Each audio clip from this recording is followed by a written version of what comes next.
Once upon a time, far beyond the rainbow, there was a tiny kingdom filled with strange and wonderful birds.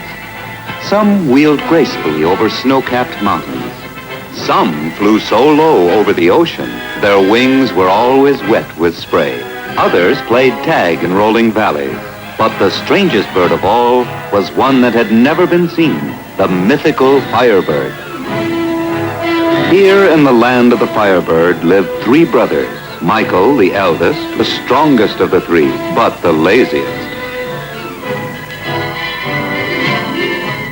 Rupert, the second brother, was not quite so lazy, but was trusted by no one.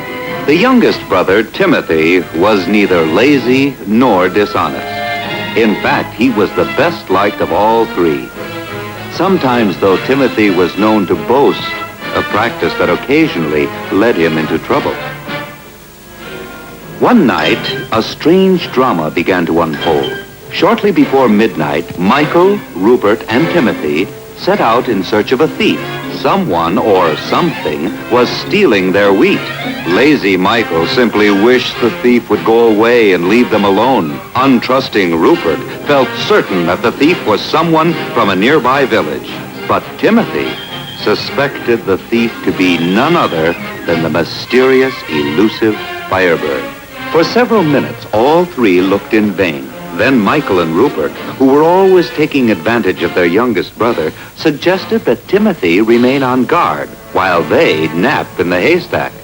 It made a comfortable bed. You, Timothy, you've been boasting about being able to count every star. We've decided that you should stay up and count them while we take a little nap.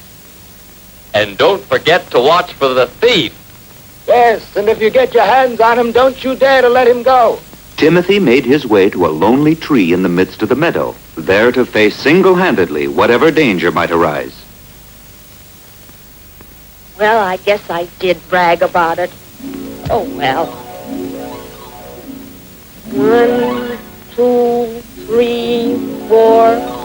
There are millions of them. 5, 6. What a beautiful night. But it seems a shame to waste it just sitting here waiting for a thief.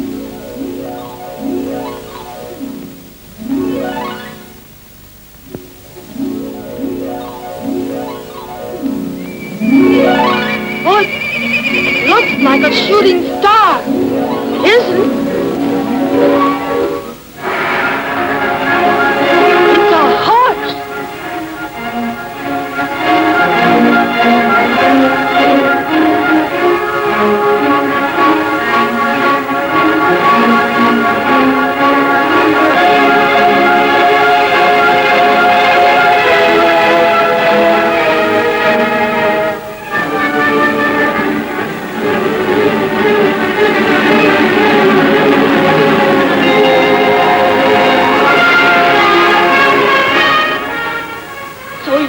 One who's been stealing all our grain.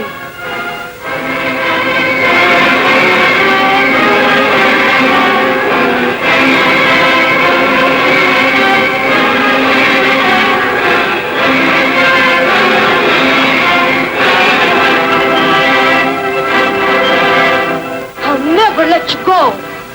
The magic horse discovered Timothy's kindness while flying through a rain cloud. The boy scooped up a hatful of rain and offered a cool drink. You must let me go, Timothy.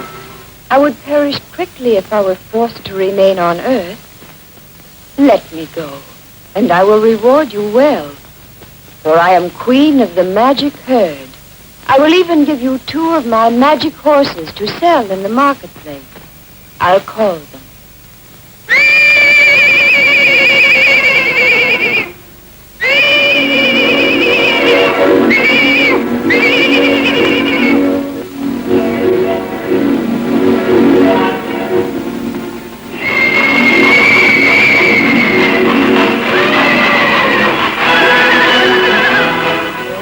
So beautiful. But I can't let you go. What would my brothers... A pony.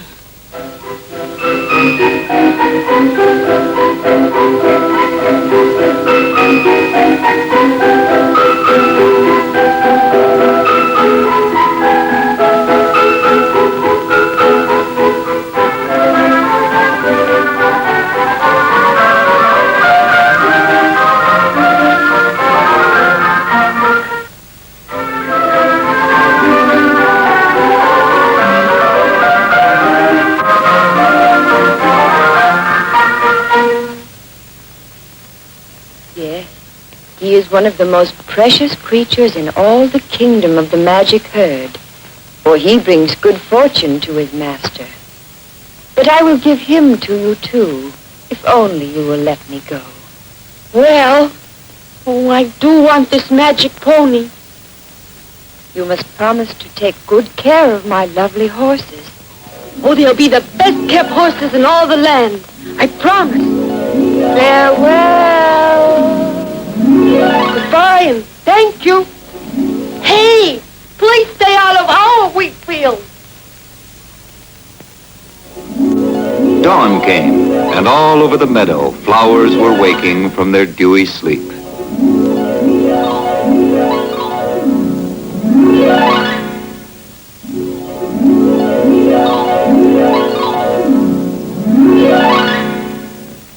The haystack seemed to be waking too. Michael and Rupert yawned, then realized that they were thirsty. Oh, there's nothing like a nip. Oh, there's nothing like a sip. Oh, there's nothing like a drink to put you in the pink. Oh, there's nothing like a nip Oh, there's nothing like a sip. of intoxicating wine to start the day off high. Unnoticed, Michael and Rupert watched Timothy begin his morning chores, leaving his magic horses momentarily unguarded. Say, what's this? I don't know where Timothy got those horses, but I do know we need money for wine. I wonder how much money we might get if we sold them in the marketplace.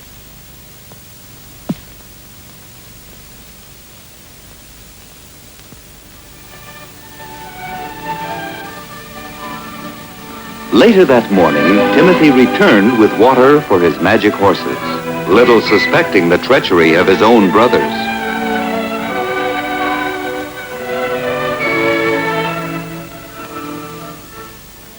Look at that sunrise, magic pony. Oh, what a wonderful morning to own such wonderful horses.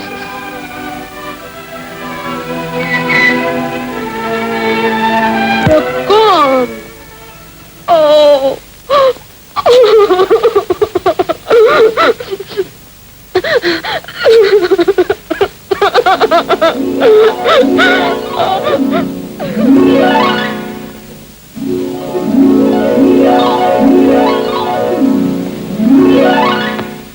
Maybe I didn't take good enough care of them and the queen of the magic herd came and took them away.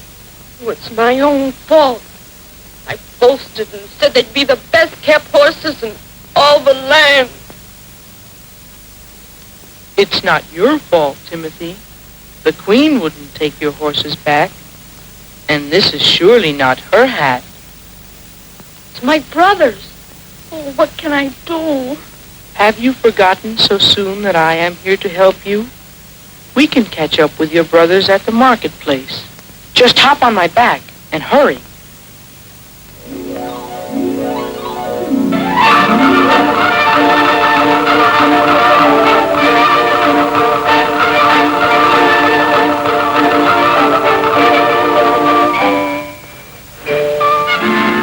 Hey, you lost something. Timothy might have felt less like joking if he had known the magic pony was heading right for the lost forest. Here lived the so-called sparkling peacock, the mysterious firebird. Hey, what's that?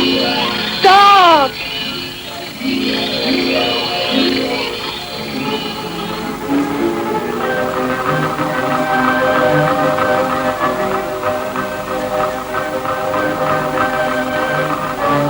Let's go closer.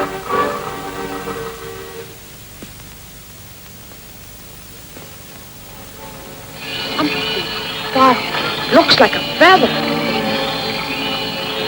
I'm going to take it with me. Whee!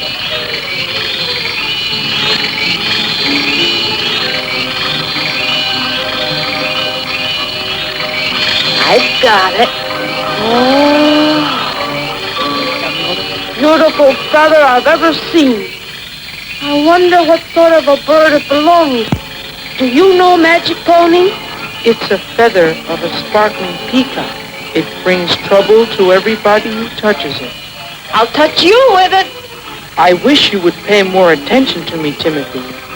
It may glow like a million fireflies, but I warn you, it can cause you more trouble than a million locusts. Oh, look. The flowers think it's daylight. It will mean trouble for both of us. That's silly. Anyway, I've got you to get me out of trouble, haven't I? If you won't listen to me, Timothy, even my magic powers won't help. Please don't worry, little pony. Meanwhile, in the marketplace,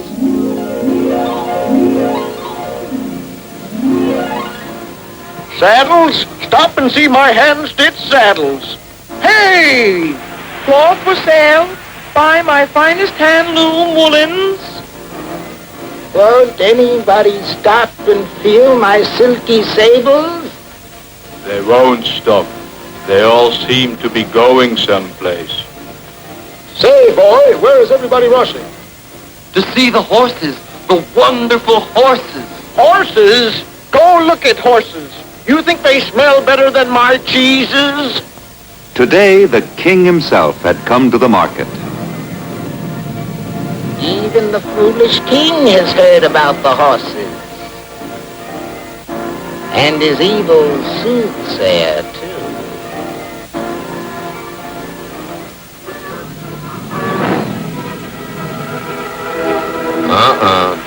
That silly fool is sure to want them.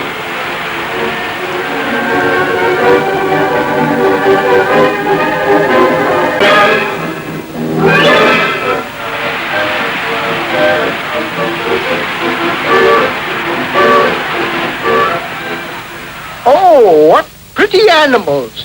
I love those tails. And that hair. They are the loveliest creatures I have ever seen. Do you two lowly peasants dare to own such royal horses? Aha! You don't answer. Well, no matter who did own them, I own them now. And who would try to refuse to give them to the king? Well,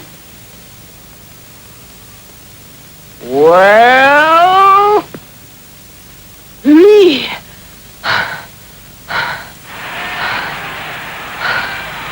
Me. You sweet little boy. You do want to give them to the king, don't you? Not unless the king gives me something. Timothy, by taunting the king, was actually risking his life. What do you want? Oh? 10 hatfuls of silver. They're easily worth 10,000. 1, 2, 10. Oh, they're really not worth 10,000, are they? You little boaster? I'll take them. It's a bargain. Here, shake. Slaves, bring out my silver.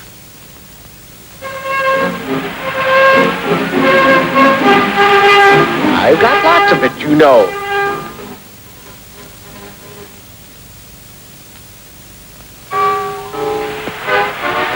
Come here with your cap. Give him 10. 10? They're really worth 10,000, you fool. Go get them for me.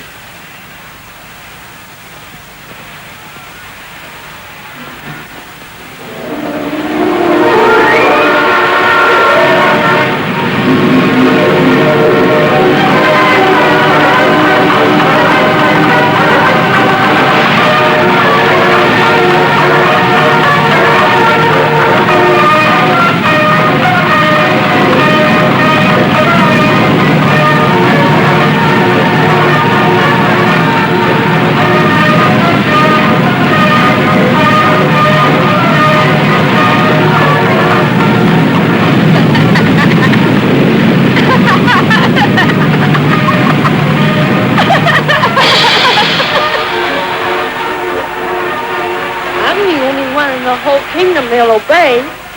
Whoa!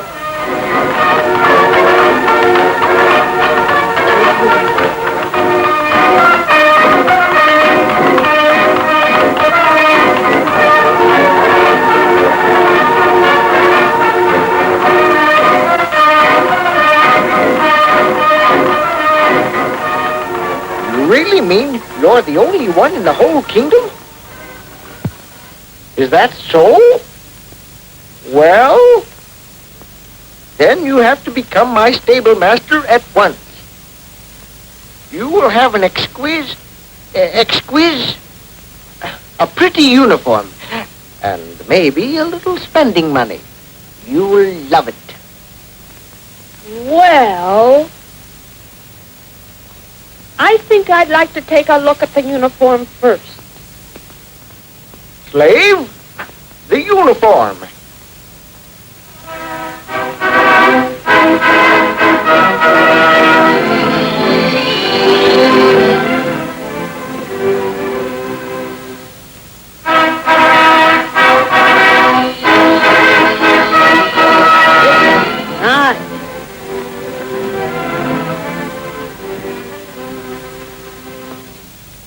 Sire, I warn you. I foresee disaster if you take this boaster into your castle. Heed what I say. Stupid fool! Go read your tea leaves. You weren't even able to come near those horses.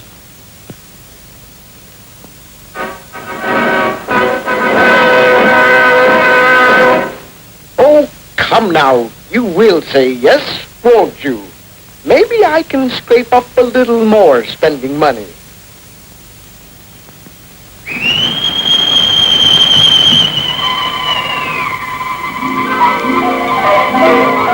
Well, Magic Pony, we're on our way to the castle.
What a fool he made me appear to be. I will have to get rid of that little braggart before he gets rid of me. I must.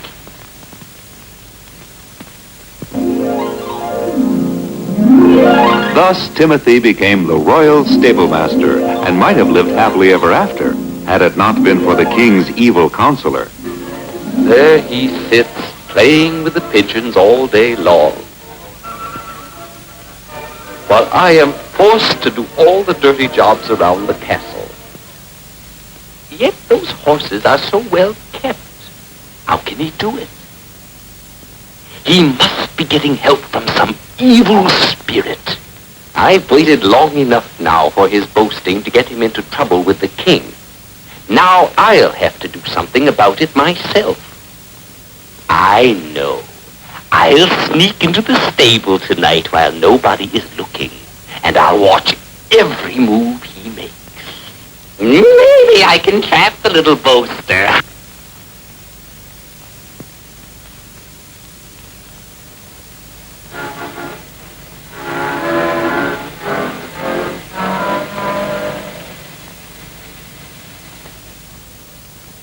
Well, Magic Pony, I guess it's time to groom the horses by the light of the sparkling feather. Right glow. I bet I could capture a live sparkling peacock if I wanted to, and light up the whole castle. Oh, what a fine maid. But I think a little combing won't do it any harm. You know I want you to look your best all the time so the soothsayer will have nothing at all to complain about to the king. How proud I was of you today when he tried to make you bold. Fine maid. The king calls it your hair. What a fine head of hair, he says. He's such a silly old fool, he doesn't deserve to own such wonderful horses. What about me? Wonderful as the horses are, my magic pony, you know that you're still dearer to me.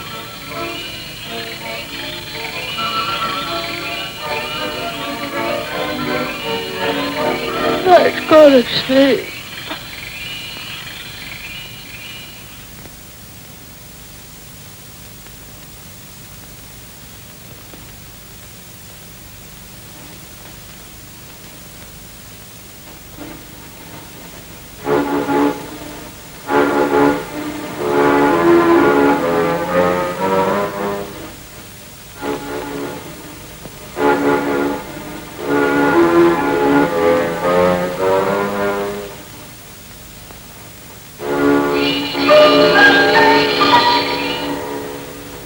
Have trouble explaining this to the king.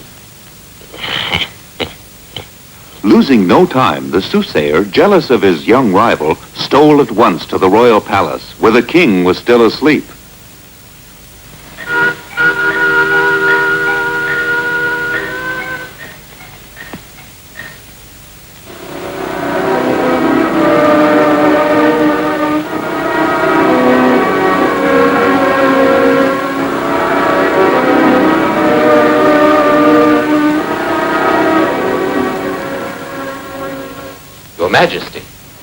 Your Majesty, I have told you all along that that boy is a liar and a braggart. Here is the evil spirit that was doing all his work for him. A feather from the sparkling peacock.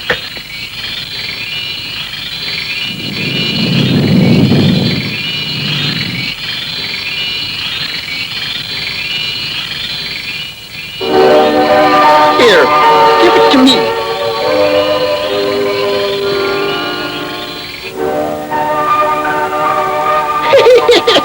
Kettles.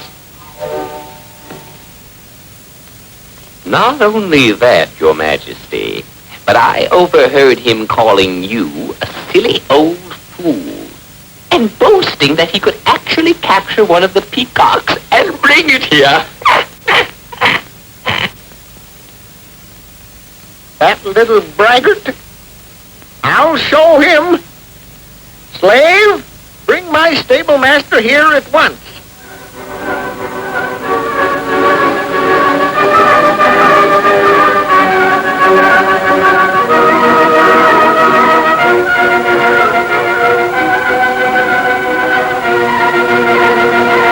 Say, what's the matter?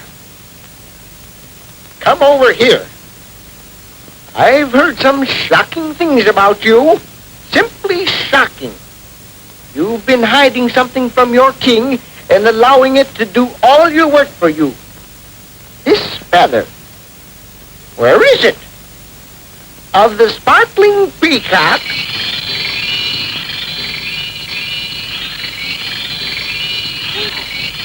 Somebody stole. I beg your pardon, sir, but I did no wrong. I only used to light the stables at night. I only used it to light the stables at night. There is more to it than just that. You also boasted that you could capture a live sparkling peacock. Such bragging. It can't be tolerated. I won't stand for it. As punishment, I order you to bring me a live sparkling peacock. Yes, a live sparkling peacock. But that's impossible. You know that it is. That's right, you little boaster. but gallows will be waiting for you if you fail to bring one back to me. Take your hat and get out of here. And don't you dare show your face around my camp. Nobody can call me a silly old fool.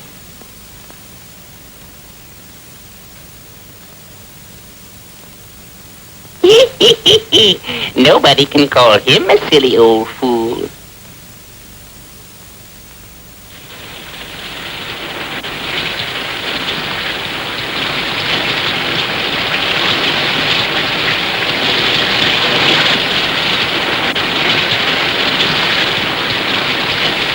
Don't cry, Timothy. It really isn't that bad. Something can surely be done. Guess it's my own fault again. I should never have boasted and bragged. Oh, what can I do? Have you forgotten about me again? I can help you, but you should really stop your boasting. Oh, I'll try. Well, I know of only one way to capture a sparkling peacock. You must get 2 tubs and enough white wheat and honey to fill one of them. Then we can be on our way to the land of the sparkling peacock. Timothy was relieved and prepared to set out the following morning to capture a sparkling peacock, a firebird, deep in the lost forest.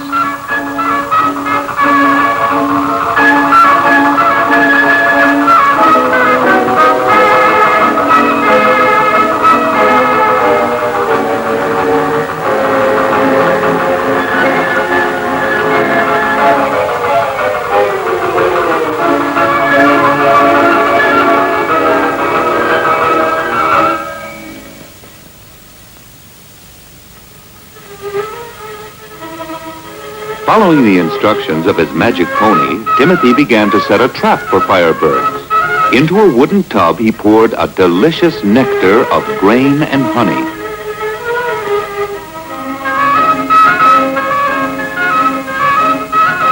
Then, as evening approached, Timothy could see from his hiding place what no mortal had ever witnessed, an entire flock of firebirds.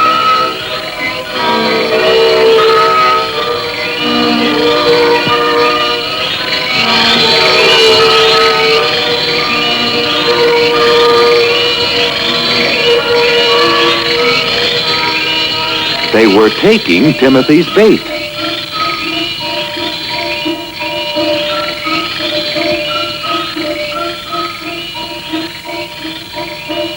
The nectar worked a special charm. In sheer joy, the sparkling peacocks began to perform the rarest spectacle on earth, the fabled dance of the firebirds.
You know, I sort of hoped Timothy would do it.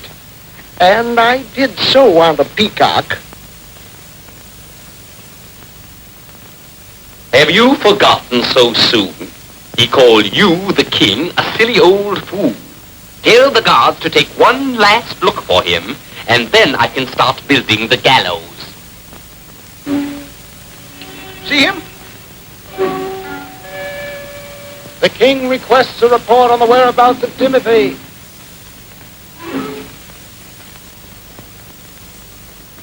Report to the king that Timothy has not yet appeared on my horizon. No. Well, it looks like I won't be getting my sparkling peacock after all. You win, soothsayer. Go build your gallows. First, I'll tie the knot very carefully. Then I'll make sure to draw it tight around your nasty little neck. And then I'll be able to watch you swing. Back and forth, and once and for all, I'll be rid of you.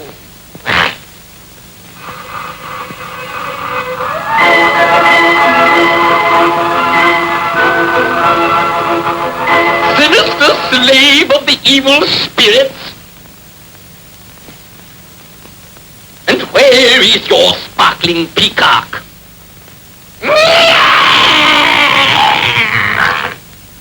I'll see you hanging from this gallows before the day is over. The bird, Your Majesty. You mean you really caught me a sparkling peacock? I'm flabbergasted. I don't believe it. Open the sack. In just 1 minute. First, let me tell you how easy it was for me. All I did was whisper, "Come to Timothy, come to Timothy." And the bird simply... I can't wait. I must see it right now. Slaves, close all the shutters.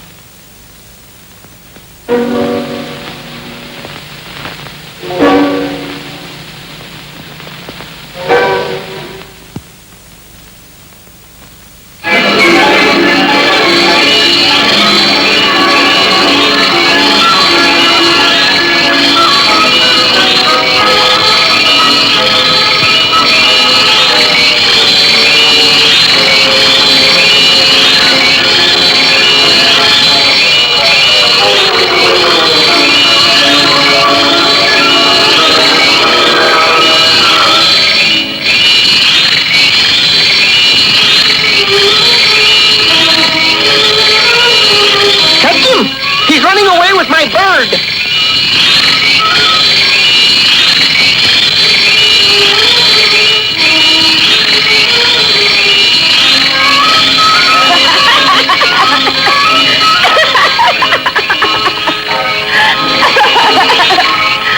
Right this way. Bring him right in here.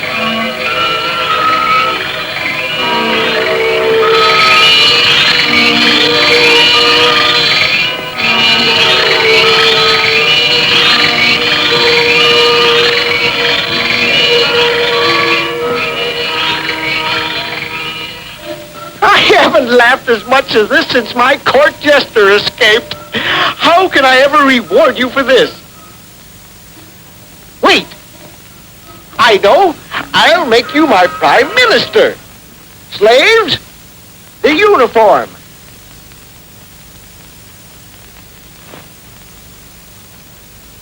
In a uniform like this, I can do anything.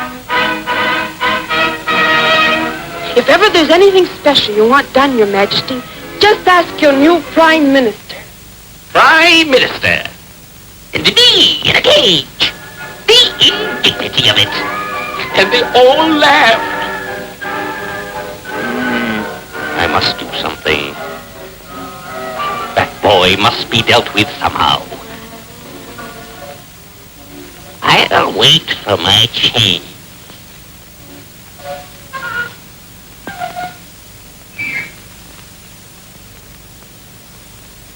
In a land far off, where the oceans meet and the tides are born, lives the loveliest maiden of them all. People whisper that she possesses strange and glorious powers. Some men even claim to have seen her walk over the white-capped waves. They call her the Moon Maiden, and all who see her love her. But such beauty is fit only for a king.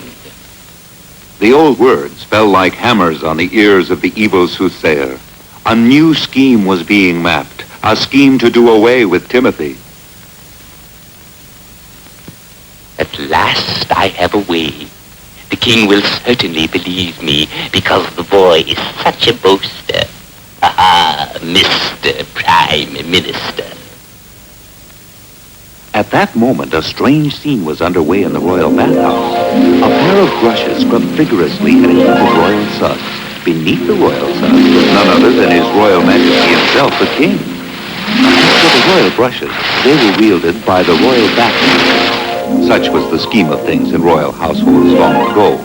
Each servant had a particular duty to perform, and none other. Thus, the bathmasters had nothing more to do than bathe the king once a week. Small wonder, then, that every servant in the palace longed to be made a bathmaster. In this way, jealousy grew. So it was that the soothsayer envied Timothy's role and sought to put him in disfavor with the king.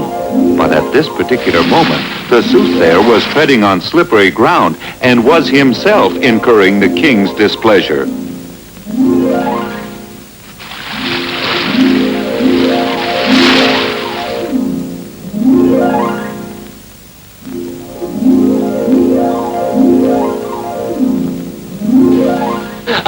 Thousand pardons, sire, but I just heard something which cannot wait. Your Prime Minister is boasting again. But this time he is also ambitious. He brags that he knows where he can find the Moon Maiden, the most beautiful girl in any kingdom, fit only for a king. And he wants her not for you, but for himself. Well, my dear Prime Minister, I've been hearing stories of your boasting again, but now it is even more serious, you nasty boy. I hear that you know where to find the most beautiful maiden of them all, fit only for me. And you want this Moon Maiden for yourself. What are you talking about? I never even heard of the Moon Maiden. Must be that evil soothsayer. Don't lie to me, you boastful, bad boy. I've heard you brag often enough. What the soothsayer says must be true. I order you to go out and bring that Moon Maiden back to me. And if you don't, the gallows will be waiting for you again, and this time it will be used.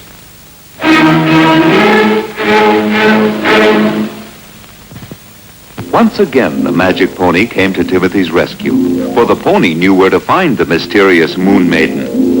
The next day, laden with a desert tent, a lute, and a rare assortment of delicate sweets, 10th Ocean of the North.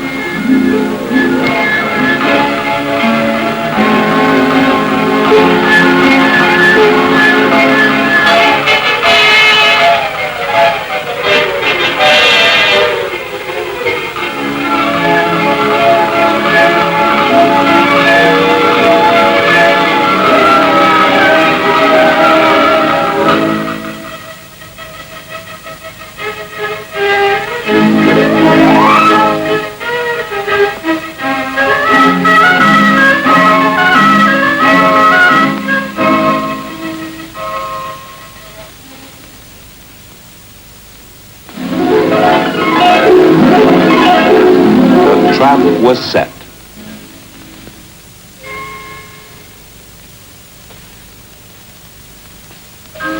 Nothing happened that night, and Timothy began to think his mission a failure. But the following dawn,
a bird lover.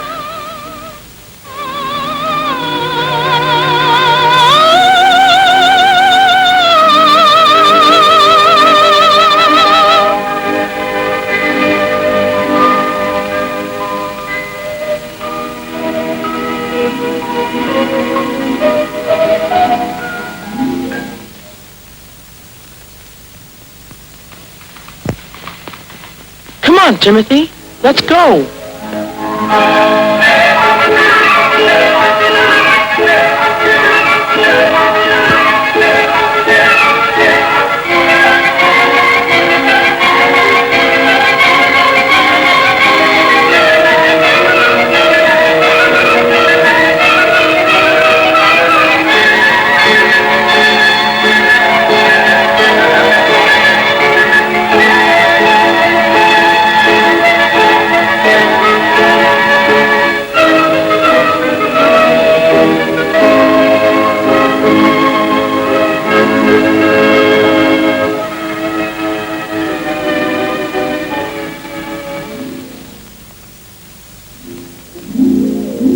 By now, winter had come to the tiny kingdom beyond the rainbow. It was a happy time. Soon it would be Christmas, and throughout the land, tidings of joy. In the excitement, nearly everyone had forgotten about Timothy.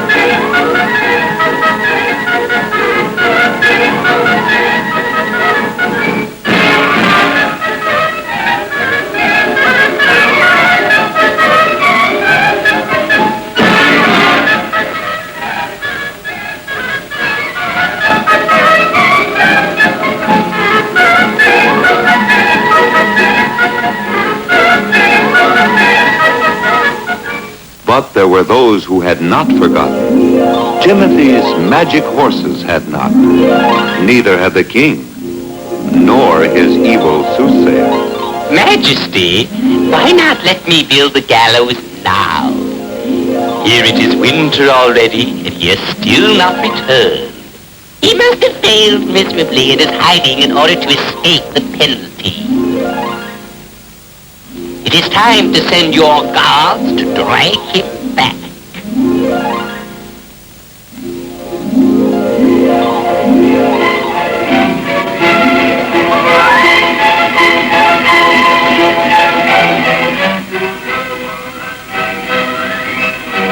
What beauty! Clearly the king was smitten.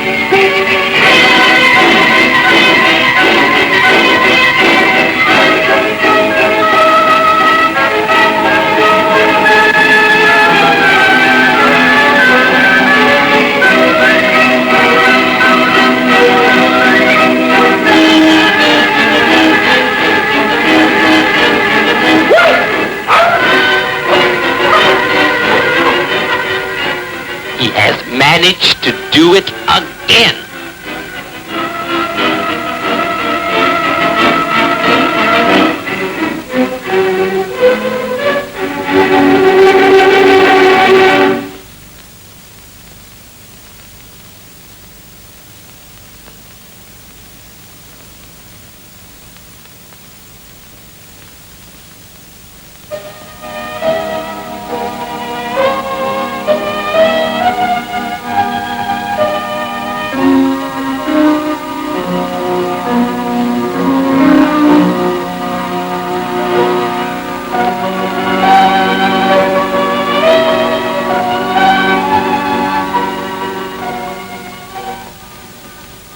You have lovely hands and lovely eyes. You have a lovely back.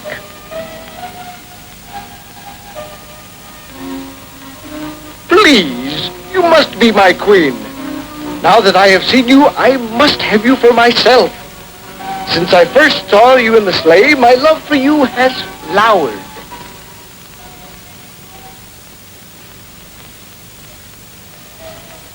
In fact, your beauty can be compared only to the beauty of a flower. A petunia to bloom among all my riches.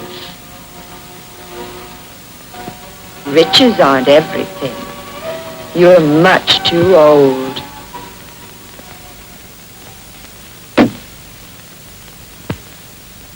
I may be old, but I'm athletic.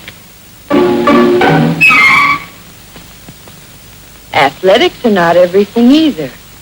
Anyway, you could never survive the magic ordeal. Ordeal? What is an ordeal anyway? But whatever it is, I can certainly do it for you. There is only one way that the Moon Maiden can ever be wed, and I'll tell it to you now. Please do. Many men have wanted me, but all have failed to win me so far. You see, the man I marry must be able to survive the ordeal of the 3 kettles. If you are brave enough to risk your life in the attempt, tomorrow at dawn bring to the marketplace 3 kettles, large enough to hold a man. Fill the first with boiling milk, but it must be steaming hot. Fill the second with boiling water, and the third kettle must be filled to the brim with ice-cold water. Then you must bathe in all 3 of them in order to win me. That's the only way it can be done. First, the boiling milk, then the boiling water, and finally the ice-cold water. But you really do not have to try it if you are nervous. I'm sure there must be some younger man in your kingdom willing to rely. It is just jump into the kettle. I will be your bride, if you survive.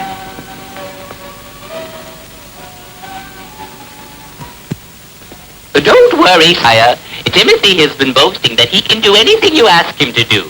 Well, now we can give him a chance to go through the ordeal first. If he doesn't live, well, there's nothing lost.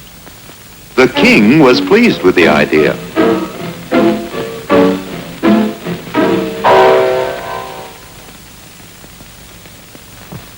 Tomorrow morning, my dear Prime Minister, I am going to allow you to make good your boast. You may have the honor of taking a bath for me. 3 of them, in fact. 1 in boiling milk, 1 in boiling water, and the other in ice-cold water. That means you're sending me to my death. Well, I refuse to do it. I'm not a lobster to be boiled alive. Well, I think the idea's crazy anyway, and I certainly won't do it. You ungrateful boaster! Take him to the dungeon.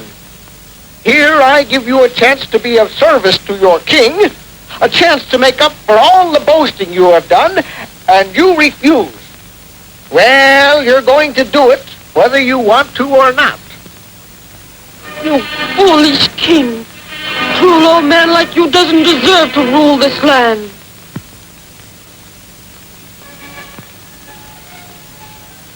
Well, Magic Pony, I'm finally paying for all my silly boasting. Oh, I never thought it would end so badly. Oh, I never thought I'd be boiled alive.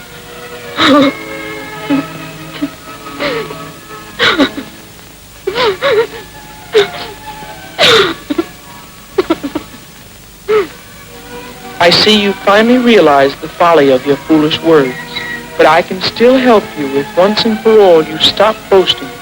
Oh, I promise. I promise. Well then, I am one of the few who knows the secret of the ordeal of the 3 kettles. And now that you have made your promise, I am free to use my knowledge. So tomorrow, ask the king to let you say a final farewell to me.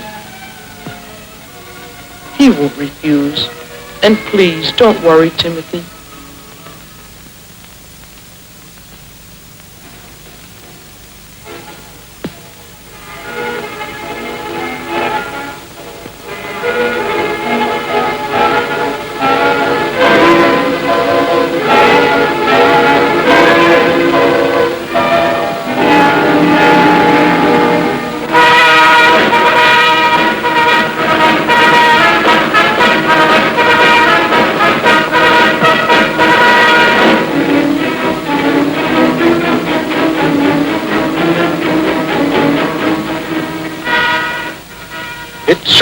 cold, it turns my fingers into icicles. And your beard, too, if you don't watch out. It's hot enough to turn this lobster red.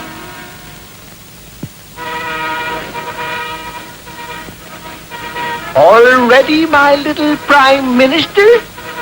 Come on now, take off your clothes and do me this little favor.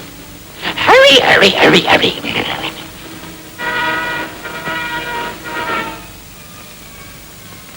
I'll take the bath for you, Your Majesty, for the last time. He's the only friend I have. Well, all right.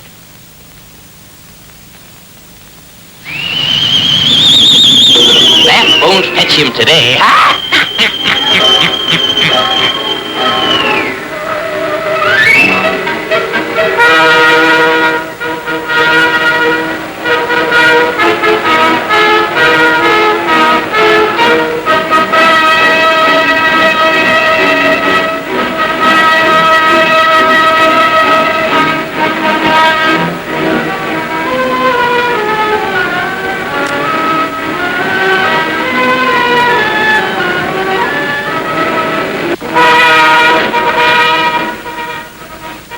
If the heat doesn't kill him, the cold will.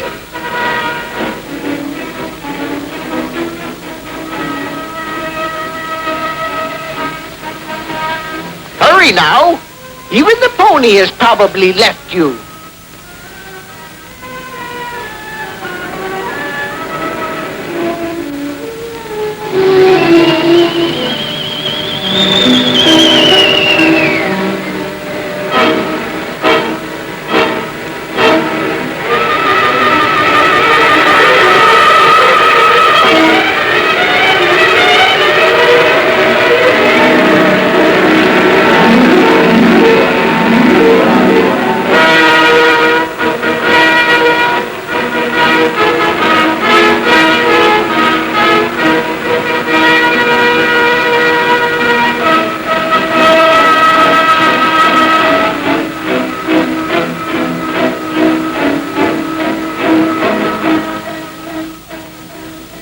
No! Here he comes!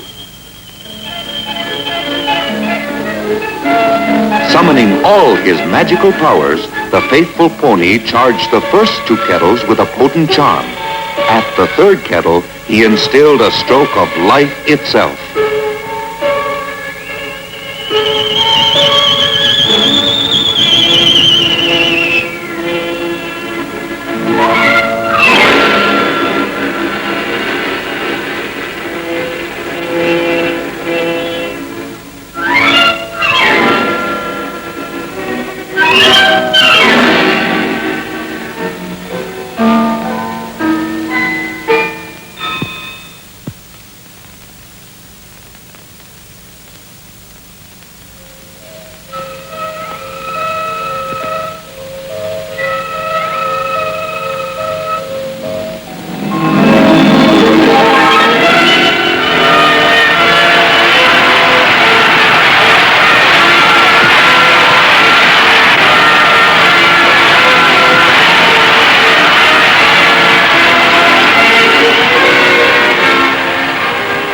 If he can do it, so can I.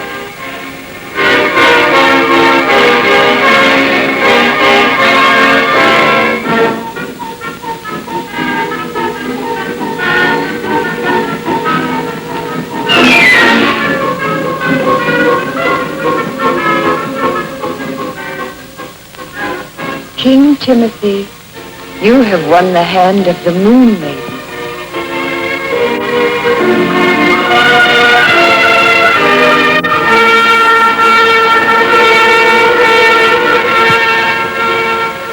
Here I go!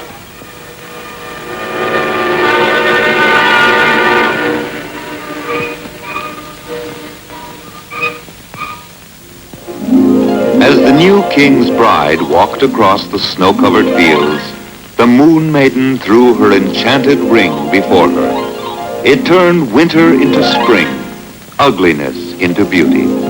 just as King Timothy was soon to turn the tears of his subjects into laughter.